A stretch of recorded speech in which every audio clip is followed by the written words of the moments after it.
बच्चों, आज हम पढ़ेंगे हिंदी व्याकरण का पाठ 3 संधि और संधि क्या होती है तथा इसका संधि विच्छेद क्या होता है। तो आइए देखें। संधि अर्थात मेल। किनका मेल? दो वर्णों के मेल से होने वाले विकार को संधि कहते हैं। वर्ण स्वर और व्यंजनों से है। दूसरे अर्थ में हम कह सकते हैं कि संधि का सामान्य अर्थ है मेल, कि दो शब्दों को जब मिलने से वर्णों के उनके जब नया शब्द का निर्माण होता है वो संधि कहलाता है। तो दो शब्दों के पहले शब्द का अंतिम वर्ण और दूसरे के शब्द का पहला वर्ण मिलकर नया शब्द निर्माण करता है। इसलिए आपने वर्ण भी पढ़े होंगे। वर्णों का ही मेल कितनी तरह से होता है, किस तरह से होता है, इस पूरे पाठ में हम उसके बारे में व्याख्या करेंगे। तो वर्णों का मेल जब होता है तो वो नया परिवर्तन करते हैं और उनके परिवर्तन से नया शब्द निर्माण होता है। हम इसे हिंदी में एक तरह का समीकरण ऐसे बन जाते हैं जो आपको याद रखने होंगे, जो आपको आगे चलकर उपसर्ग बनाने में सहायता प्रदान करेंगे। तो आप इन सब को अच्छे से देखेंगे कि किस तरह से जो है वो संधि का करते हैं। जैसे मुनि जमा इंद्र मुनीन्द्र, शिव जमा आल्य शिवाल्य, जगत जमा ईश जगदीश। इन सभी उदाहरणों को आप देखेंगे तो पहले शब्द की अंतिम ध्वनि और दूसरे शब्द की प्रथम ध्वनि के मेल से नया शब्द बना है और इसी को हम संधि कहते हैं।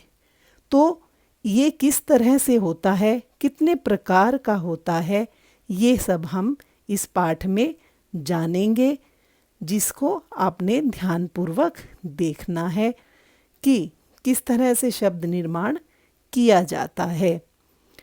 नी जमा रस नीरस, परि जमा छेद परिच्छेद, वाक जमा मय वांगमय। ये सब उदाहरण जो हैं वो संधि के हैं कि कैसे दो शब्दों से संधि नया शब्द बनाती है। इसको पढ़ते समय आपने ध्यान रखना है कि इसमें पहले शब्द का अंतिम वर्ण हमने लेना है और दूसरे शब्द का पहला वर्ण हमें लेना है। तो आइए पढ़ते हैं कि ये संधि जो है वो कितने प्रकार की होती है। तो वर्णों के आधार पर ही सिर्फ हम इनका भेद करेंगे, जो कि 3 भेद हैं: स्वर संधि, व्यंजन संधि और विसर्ग संधि। सबसे पहले पढ़ेंगे स्वर संधि। स्वर आपने बच्चों पढ़ा है कि हमारे हिंदी में 11 स्वर होते हैं और उन्हीं जब दो स्वर जो हैं वो आपस में मिलते हैं, उन दो स्वरों से उत्पन्न जो विकार है, तो उसमें जो विकार अर्थात उसमें जो नया परिवर्तन होता है उसे हम स्वर संधि कहते हैं। जैसे भोजन जमा आले भोजनाल्य, लज्जा जमा भाव लज्जा भाव, एक जमा एक अकैक के, सूर्य जमा उदय सूर्योदय। तो आपने देखा होगा भोजन न अ की जो ध्वनि आ रही है और उसके बाद आल्य आ भी जो स्वर है और अ उससे पहले न में भी जो है वो अ मिला हुआ है। तो अ और अ मिलकर जो है वो नया शब्द भोजनाल्य। तो यहाँ पर हमने अ को हटा दिया और भोजनाल्य नया शब्द का निर्माण हो गया। इसी तरह से हम स्वर संधि जो है वो विस्तार पूर्वक पढ़ेंगे कि किस तरह स्वरों के मिलने पर किस स्वर के साथ कौन सा स्वर मिलने से नया स्वर का निर्माण होता है, वो इस स्वर संधि में हम उसके बारे में जानेंगे। तो स्वरों में इसमें आपने ध्यान रखना है कि केवल स्वरों का ही स्वरों से मेल होता है, इसमें व्यंजन नहीं आते हैं। अंतिम वर्ण भी स्वर होना चाहिए और दूसरे शब्द का पहला वर्ण भी जो है वो स्वर ही होता है और उन दोनों के आपस में मिलने पर नया शब्द जो है उसका निर्माण होता है। तो स्वर संधि भी जो है वो उसके भी आगे भेद हम पढ़ेंगे जो कि विस्तार पूर्वक हैं और आपने उसको ध्यान पूर्वक पढ़ना है। इसके जो हैं स्वर संधि के वो 5 भेद होते हैं। पहला है दीर्घ संधि, दूसरा गुण संधि, तीसरा वृद्धि संधि, चौथा यण संधि और पांचवा है अयाधि संधि। तो इन 5 भेद जो हैं उनमें किस किस तरह से कौन कौन से स्वर जो हैं आपस में मिलते हैं और उनका किस तरह से जो है वो निर्माण करते हैं। तो सबसे पहले हम पढ़ेंगे दीर्घ संधि। दीर्घ अर्थात ज्यादा। बच्चों आप जानते हैं कि हमारे हरिस्व स्वर जो हैं वो 4 हैं और बाकी 7 जो हैं वो दीर्घ स्वर हैं। तो जब हरिस्व स्वर या दीर्घ स्वरों का आपस में मेल होता है तो वो क्या दीर्घ स्वर ही बनते हैं। उसमें नियम क्या है कि 2 स्वर मिलकर दीर्घ बन जाते हैं। जैसे अ के साथ ही मिलेगा तो वो आ ही बनाएगा, ई के साथ मिलेगा तो वो ई ही बनाएगा और ऊ के साथ मिलेगा तो वो बड़ा ऊ ही बनाएगा।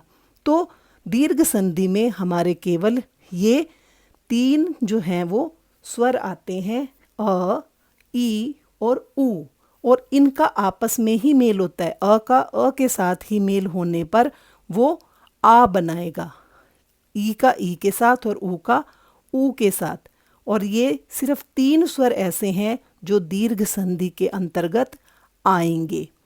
जब हम अ से अ मिलाएंगे तो वो हम आ का प्रयोग ना करके उसकी मात्राओं का हम इसमें प्रयोग करेंगे, जिसका हम नियम पूर्वक आगे ध्यान से पढ़ेंगे। तो आपको ये नियम याद रखना होगा कि 2 स्वर जब मिलते हैं, चाहे आगे बड़ा अ हो या छोटा हो या दोनों एक जैसे हों, उससे इसमें कोई फर्क नहीं पड़ेगा, वो बनाएगा आ ही। जैसे आप देखिए आ और अ मिलकर आ ही बना रहे हैं, विद्या जमार्थी विद्यार्थी, तो इसमें अ हट जाएगा और शब्द बन जाएगा विद्यार्थी।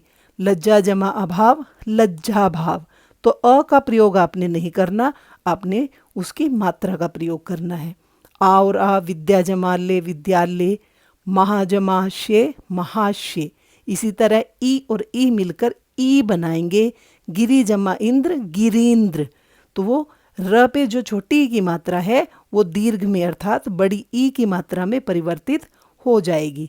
ऊ जमा ऊ बड़ा ऊ, जैसे भानु, भानु में बड़े छोटे ऊ की मात्रा लगी है और जब ऊ का ऊ से मेल होगा तो वो बड़े ऊ की मात्रा बन जाएगी और शब्द बन जाएगा भानुद्य।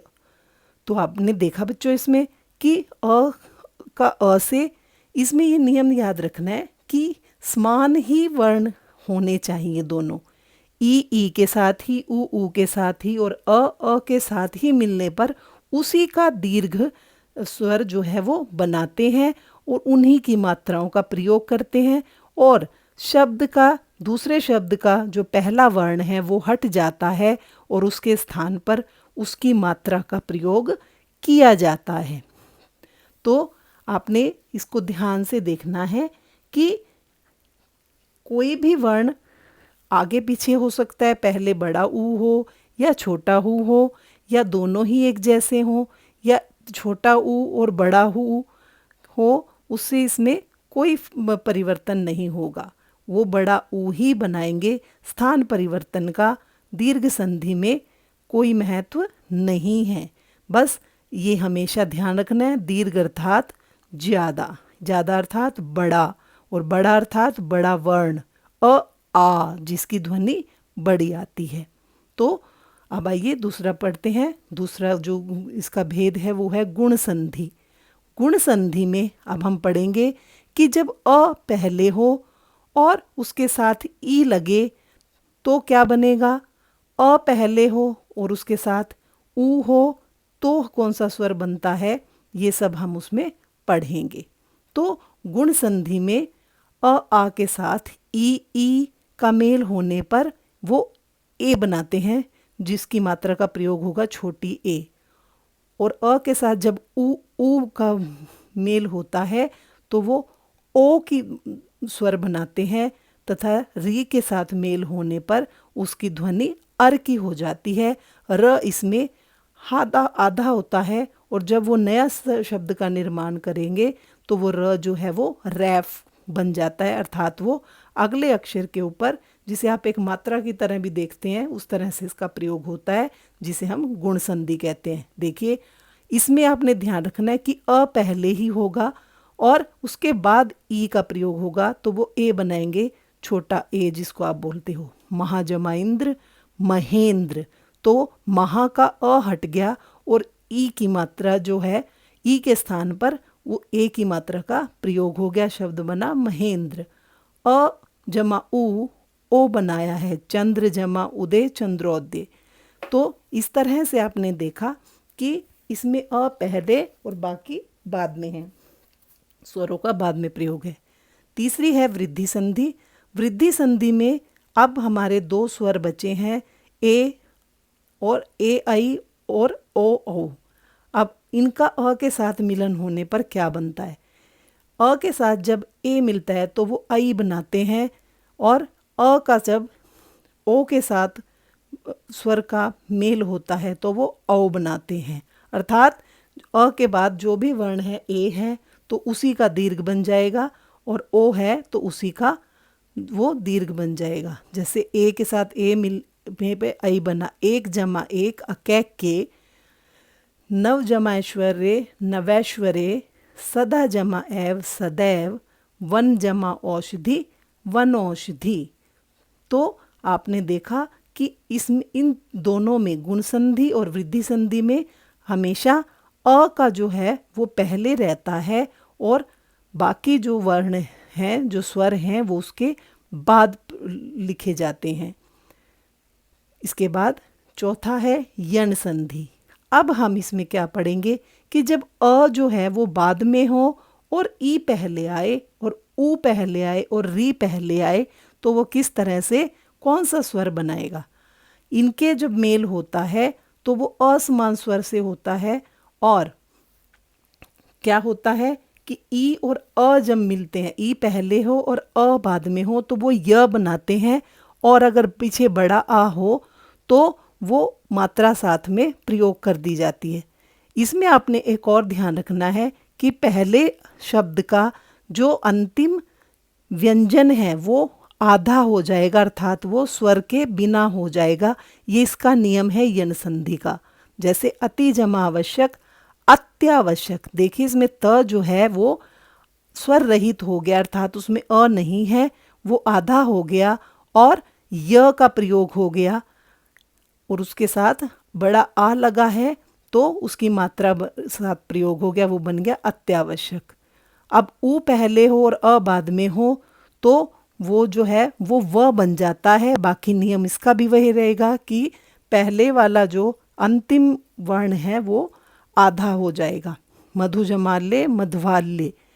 ऊ और ए जब मिलते हैं तो वही ए की मात्रा जो है वो व के ऊपर चली जाएगी, नियम वही रहेगा, अनुजमायशन अन्वेषण। री के साथ जब आ मिलता है तो वो र बना देता है, पितृ जमाल्य पित्राल्य। इसके बाद है अयाधि संधि। अयाधि संधि में अब ए पहले है और अ बाद में हो तो वो य बना देते हैं। जैसे ने पे ए की मात्रा है और उसके बाद है अन, तो य बन जाएगा नयन, और ए की मात्रा जो है वो हट जाएगी और य में जो है वो अ का अपने आप ही मेल हो जाता है। इसी तरह से अगर बड़ी ए के साथ य है तो वो बड़ा या बनाते हैं, उसमें जैसे गई प्लस अक, गायक। अब आपने इसमें ध्यान देना है कि अगर पहले बड़ी ए है तो वो आ की मात्रा का प्रयोग साथ में होगा य के, वो बन जाएगा गायक। ओ के साथ अ है तो वह है भो प्लस अन, भवन। और ओ के बाद अगर ऊ है तो उसकी मात्रा व पे चली जाएगी, वो बन जाएगा वू। तो भो जमा उक, भावुक।